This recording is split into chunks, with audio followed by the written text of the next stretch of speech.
नहमदुहु व नुसल्ली व नुसल्लिमु अला रसूलिहिल करीम अम्मा बाद।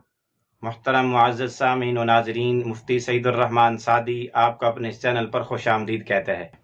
मुअज़्ज़ज़ सामीन, आज की इस वीडियो में हम इंशाअल्लाह वल अज़ीज़ ख्वाब के अंदर झूठ बोलने की ताबीरें बयान करेंगे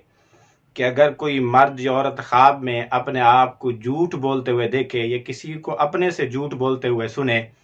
तो इसकी क्या क्या ताबीरें हो सकती हैं। अगर कोई मर्द या औरत ख्वाब में अपने आप को झूठ बोलते हुए देखे कि वो किसी से झूठ बोल रहा है तो फिर इसकी ताबीर यह है कि ख्वाब देखने वाला या तो झूठी गवाही देगा या किसी पर बुहतान लगाएगा या उसको अपने किसी काम में नाकामी का सामना करना पड़ेगा। इसी तरह अगर कोई मर्द या औरत ख्वाब में अपने आप को झूठ बोलते हुए देखे तो इसकी एक ताबीर ये भी है कि ख्वाब देखने वाला कोई फजूल गोई करेगा,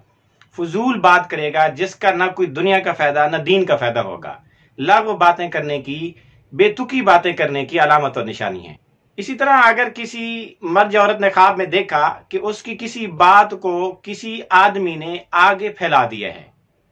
और वो लोगों के अंदर मशहूर हो गई है तो इसकी ताबीर यह कि ख्वाब देखने वाले से गलतियां होंगी और उसकी गलतियां अवाम उन्नास में मशहूर होंगी। इसी तरह अगर किसी मर्द या औरत ने ख्वाब में देखा कि वो अल्लाह की जात पर झूठ बोल रहे हैं, यानी अल्लाह की तरफ कोई झूठी बात मंसूब कर रहा है ख्वाब में, तो इसकी ताबीर यह है कि ख्वाब देखने वाले की अकल में नक्स, फतूर और कमी वाक़ होगी। इसी तरह अगर किसी मर्द या औरत ने ख्वाब में देखा कि वो झूठ बोल रहा है तो फिर इसकी एक ताबीर ये भी है कि ख्वाब देखने वाले का दीन तबाह और बर्बाद हो सकता है, उसके दीन में फितना और फसाद वाक़ हो सकता है। इसी तरह अगर कोई मर्द या औरत ख्वाब में झूठी गवाही देते देखे कि वो किसी के हक में गवाही दे रहे हैं और झूठ बोल रहे हैं, झूठी गवाही दे रहे हैं, तो तब भी इसकी ताबीर यह कि इनका दीन खराब, बेकार, बिगड़ सकता है। इसी तरह अगर किसी ने ख्वाब में देखा कि उसके बादशाह, हाकिम, रईस, वजीर, अफसर, उसके किसी बड़े आदमी ने झूठ बोला है, उससे ये झूठ सुन रहा है, तो इसकी ताबीर यह है कि ख्वाब देखने वाला